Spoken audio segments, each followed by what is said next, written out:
¿Qué tal? ¿Cómo anda? Una nueva emisión de Hablando de... Hoy con la grata presencia de Francisco Tete Romero, docente, investigador, editor, que anda aquí por la ciudad de Posadas presentando Culturicidio. De eso vamos a hablar, de lo que se pueda entender por culturicidio. ¿Qué tal, Tete? Un gusto estar aquí en Hablando de... Igualmente, José Luis, una grata invitación para conversar. Culturicidio es un neologismo, es una palabra nueva que me surgió ante la imposibilidad de precisar en qué se había convertido la sociedad argentina que estrelló el avión en diciembre del 2001. Primero, es importante saber que nosotros cuando hablamos de genocidio se nos aparece como representación la destrucción deliberada de un pueblo, de una comunidad por discriminación racial, política o religiosa, con el propósito de sojuzgarla. Por ejemplo, en Mein Kampf, Hitler en 1924, 15 años antes del estallido de la Segunda Guerra Mundial, precisaba que los judíos, al pueblo hebreo, había que privarlo de la lengua para poder dominarlo. Culturicidio es entonces un concepto que dice, precisado por mí, que dice que es la destrucción deliberada del lenguaje, de la narrativa, de las experiencias que configuran la identidad o las identidades de una comunidad para percibirse a sí misma y percibir el mundo, con el propósito de convertirla en una comunidad colonizada que responda a intereses que no son los propios. Tete, ¿cuáles son los instrumentos, las herramientas, las variables que tomás vos para sostener el tema del culturicidio en la Argentina? Vos decías que era para someter, para dominar un poco la subjetividad de las sociedades. En 3 años y medio de gestión de un gobierno neoliberal, ¿cuál pensás vos que puede ser esas variables? Bueno, en principio, frente a esa pregunta, otra pregunta para responder. ¿Cómo se constituye el sentido común y las subjetividades en la Argentina del 2015 al 2019? Claramente a través de las redes sociales y del universo, sobre todo audiovisual y virtual. Si nosotros pensamos que en Facebook hay 2.600 millones de habitantes, hay más habitantes que en la China. Ahora bien, ¿quiénes controlan el flujo de lo que se produce en las redes sociales y en todo el universo de los medios masivos de comunicación?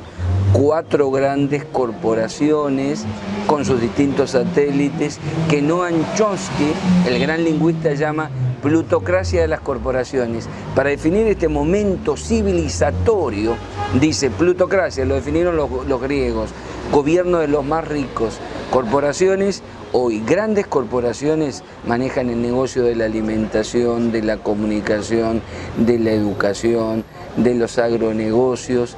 Por lo tanto, cuando uno dice, ¿cómo es posible colonizar económica y políticamente a un pueblo? Su condición de posibilidad es la colonización cultural y pedagógica. ¿Cuáles son? Jorge Huergo, un gran pedagogo argentino, habla de 3 categorías para explicar y contestarte. Discurso, representaciones y práctica. Dice que, por ejemplo, uno puede tener este discurso, el del mérito y el esfuerzo.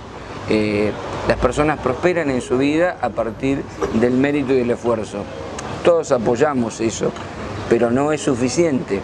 Después, ¿cuáles son las cuestiones más difíciles de transformar en una comunidad? Las prácticas. Es como si yo te dijera, José Luis, yo soy feminista. Guarda, lo quiero ser. Pero sin embargo, si yo hago un listado de todo lo que hago a lo largo del día, digo, uy, pucha, mirá todo lo que le recargo en mi compañera, mirá mis verbalizaciones, mirá. Una cosa es mi discurso, otra cosa es mi práctica. ¿Y por qué yo soy machista si quiero ser feminista o tener una nueva masculinidad? Porque mi representación es el universo de valores, de sentido común, que va más allá de lo discursivo, es lo que me maneja. Yo hice la secundaria entre el 76 y el 80, así que bueno, estoy trabajado por el machismo. ¿Cuáles son las grandes representaciones de la sociedad argentina que éramos antes de mayo del 2003, que no dejamos de ser durante el periodo 2003-2015? Era una sociedad que desconfiaba del Estado, era antiestatalista, era una sociedad que se había desencantado de la política, era antipolítica, era una sociedad que creía sobre todo en los que le decían la verdad, una determinada figura del periodismo independiente. Acuérdense que en los 90 apareció TN, que marcó a fuego a toda una comunidad, el tema del dólar como una pauta cultural, inclusive los que no podíamos comprar un dólar. Entonces, ¿qué pasó? Del 2003 al 2015 mejoraron las condiciones materiales de existencia, pero cada vez que hubo un conflicto, sobre todo sectores medios y hasta sectores populares identificados con la mirada aspiracional de ser de clase media, respondieron a los intereses de quienes le decían, por ejemplo, todos somos el campo, porque ahí había una vieja representación de que la riqueza en la Argentina se produce en el campo. Eso es casi fundacional del siglo XIX. O, por ejemplo, atentan contra la libertad de expresión cuando vos estabas planteando a los dueños de las empresas que democratizáramos la información y el conocimiento.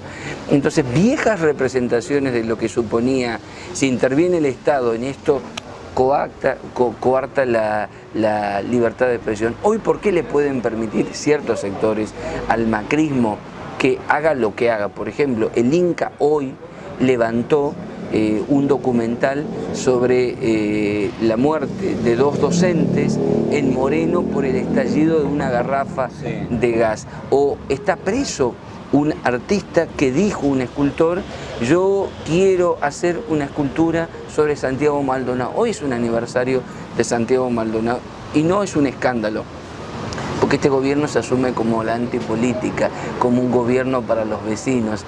Entonces, de alguna manera, hay, a partir de los medios masivos de comunicación y de la producción de falsas noticias y de fake news, una disociación entre tu experiencia personal y tu representación. Yo puedo decir, sí, yo, cuando preguntas un poco más, yo entre el 2013 y el 2015 vivía mejor, me alcanzaba mi sueldo, pero ¿sabés qué? Se robaron todo. Ahora, ¿dónde viene esa frase, esa representación? Se robaron todo, un PBI entero, y hasta escuché decir 3 PBI. Es decir, ahí eso construido como representación estigmatizadora de una época, de un gobierno, impide el pensamiento. Está trabajado de la emoción. Desde la emoción. Ojeaba un poco el libro Culturicidio, primera edición, ya está en la segunda, un replanteo de tu primer tesis, y hablabas justamente historia de la educación argentina, y me quedé con eso, es decir, ¿cuánto hay de esa especie de culturicidio en la educación argentina? Es decir, ¿cómo quedó? ¿Cómo estamos con la educación argentina? Es decir, tenemos que replantearnos nuevamente la pedagogía en la Argentina ante las nuevas tecnologías, sobre nuevas generaciones que están consumiendo otra matriz de comunicación. Seguramente, nuevamente, los retrocesos en términos materiales y las asignaturas pendientes en términos de lo que nos falta.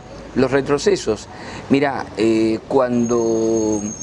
antes de la dictadura del 76, Nación ponía el 80% para la educación pública y las provincias como misión el 20%. Luego de las leyes de transferencia, las decisiones educativas de Nación a provincia sin fondos para solventarla entre la dictadura y el menemismo, llegamos al 2003, Nación ponía el 30% y las provincias 70%. Es decir, una transferencia de los recursos de provincia a hacerse cargo de la educación, de las provincias. Exactamente. Se consagra entonces la desigualdad educativa. Llegás a tener un Ministerio de Educación de la Nación sin escuelas. Transferencia en nombre de la descentralización. Qué lindo término. Te descentralizaron las responsabilidades, pero no los recursos. Por lo tanto, el Estado Nacional se desresponsabilizó de un deber indelegable, del derecho social a la educación. ¿Qué hizo el kirchnerismo o los gobiernos de Néstor y Cristina entre el 2013 y el 2015? Restituyeron un poco. Nación pasó a poner 40, 10 puntos más, y las provincias 60. Y pasó de un PBI educativo un presupuesto educativo en relación a la riqueza que producen todos, el PBI del 3,68 al 6,5, UNESCO establece el 6 como piso, fue histórico, 96 millones de libros, 5.400.000 netbooks, hoy vuelve a estar 1,5 puntos por debajo. Entonces, ¿qué significa esto? Desinversión educativa en ciencia, tecnología y en cultura. Ahora, ¿qué nos faltó? Nuevas infancias, nuevas adolescencias, centennial o nativos digitales. La escuela primaria es obligatoria, todo el mundo lo sabe, es una representación conquistada. ¿Qué hace el periodo 2003 al 2015? La secundaria como obligatoria, en los papeles, pero en la representación del docente de secundaria todavía tiene esto como verbalización.